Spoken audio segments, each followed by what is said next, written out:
The crying was close, so close it felt like it was in my chest, not just my ears.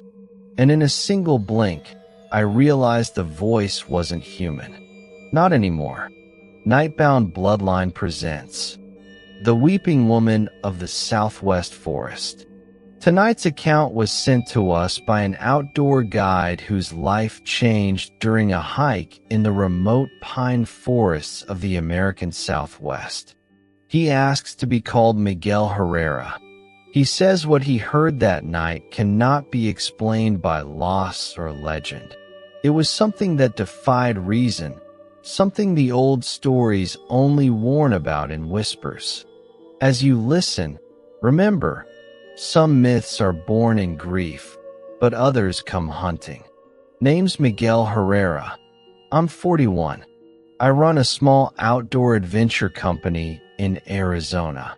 Mostly day hikes, sometimes night navigation lessons for the serious folks. I don't scare easy. My abuela filled my head with ghost stories when I was a kid, but I grew up, joined the army, saw how the world really worked. I'm all about science, not superstition. Ghost stories are for campfires and slow nights, not men like me. Or so I thought, until last fall, when I learned it's better to respect even the old lies of the land. It was late November, just after the first frost. I had 3 clients lined up for a night hike near the old Zuni trails, deep in the Ponderosa, where the trees tangle so thick you can barely see the sky. We left the fire road at dusk, lantern light bobbing over pine needles and deadfall. The air smelled sharp, juniper and cold stone, and the forest was alive with the sounds of distant coyotes, owls calling from hidden perches. The clients were city folks, eager, jumpy, talking too loud. But the deeper we walked, the quieter it got, till all you could hear was footsteps and your own breathing. Little by little, the wind dropped out.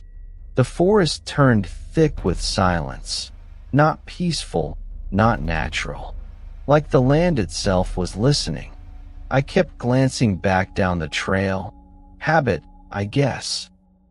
Every time I checked on my group, I'd catch a cold feeling, like we'd wandered into a place that didn't want visitors.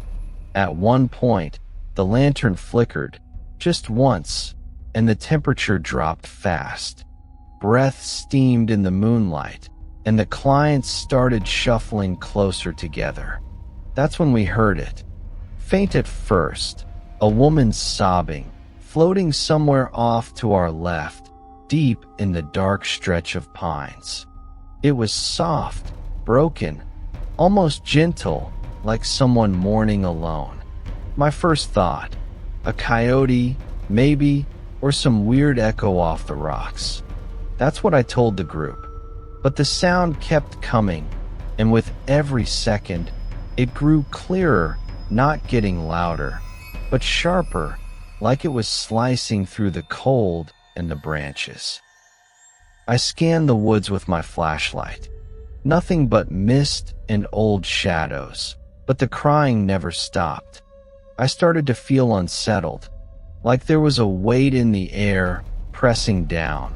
Not just nerves, but something wrong with the night itself. I motioned for the group to stay close, moving us back toward the main trail, but the sobbing followed, weaving through the trees wherever we walked. The forest felt smaller, closed in, and the smell began to change, less like pine, more like stagnant water and wilted flowers, a deep, sour rot that didn't belong in the desert. The clients asked if we should go back. I finally agreed, something in me wanting out. But as we turned, a gust swept across the woods, and the wind carried the sobbing right through our circle, so close I felt the sound vibrate in my ribs. Just before we hit the fork in the trail, I shone my light up ahead and saw her. A woman in white, standing death still by a shattered juniper. Her dress was ragged, torn at the hem, dark with stains. Her hair fell tangled over her face and her skin. It looked pale, translucent, almost blue where the lantern hit it.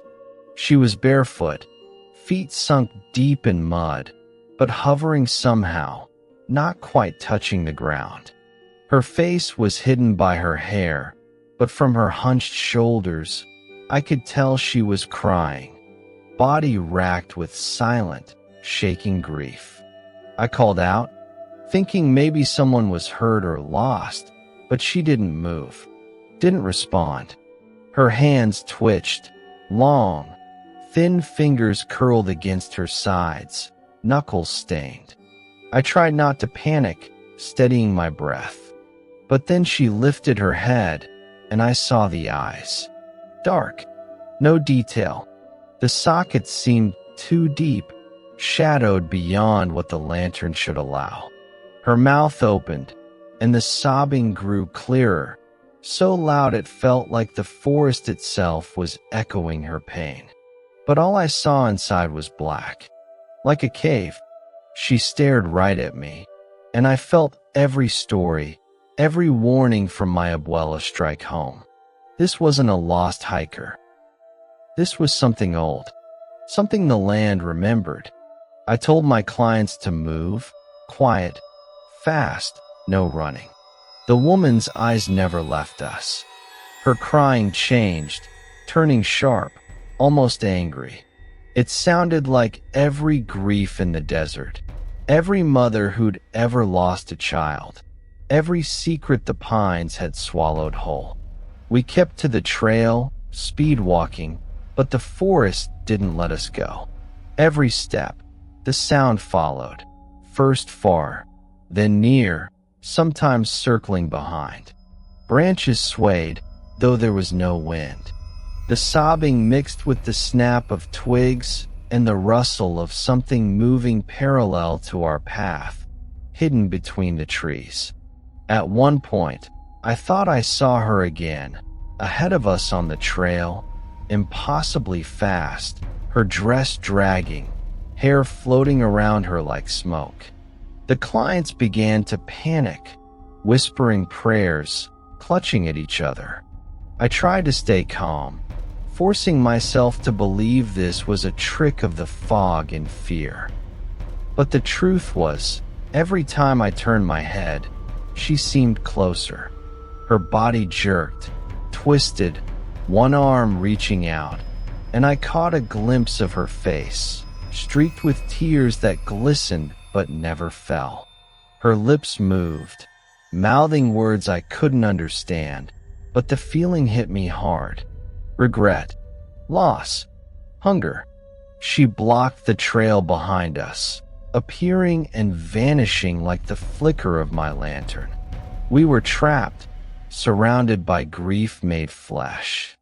I felt the clients trembling, one of them sobbing softly, echoing her cry. Throughout it all, the woman never walked on the ground. Her feet hovered above the leaves, leaving no print, no mark except the cold and the smell of stagnant water. The forest felt frozen, as if time itself refused to move forward. I tried to speak, to bargain, to ask what she wanted, but my throat locked up, dry as old bones. She drifted closer, her sobbing pitch rising with every heartbeat. It was pure instinct. I grabbed the clients and pushed them forward, rushing into the thick of brambles that cut and tore at our legs, ignoring the pain. The sobbing grew furious. The forest shook, but we broke through to the fire road, breathless, bleeding, hands shaking so badly I dropped my lantern. Behind us, the crying stopped. Silence swallowed the woods. No movement, no wind, just the pulsing rush of blood and terror. We piled into my truck and drove away, headlights stabbing through fog that clung to the windshield. Nobody spoke, not until we reached the highway. I couldn't sleep that night. Every time I closed my eyes, I heard her, soft, mournful, begging for something I couldn't give. The clients never came back for another hike. I stopped running night tours, started reading every legend I could find. La Llorona, the weeping woman, the old stories my abuela whispered. Something out there weeps for what it lost, and waits for a witness to join its pain. I know now that some stories aren't meant to be doubted. Some grief is too hungry to ever let go. Miguel never walked those woods after sundown again. The weeping woman remains, a legend laced with loss, winding through the pines and the bones of old trails. Sometimes, it's not the thread of violence that binds a place in dread. It's sorrow that never dies, echoing long after the living have moved on. Stories like this remind us that grief can linger so powerfully it bends reality, shaping the land to its memory. The ancient ones say the weeping woman wanders anywhere tragedy has soaked the ground, searching for what she can never recover. So, if you ever hear crying in the deep woods, ask yourself if it's truly meant for you to answer, or if you're just another shadow passing through an old sorrow best left undisturbed.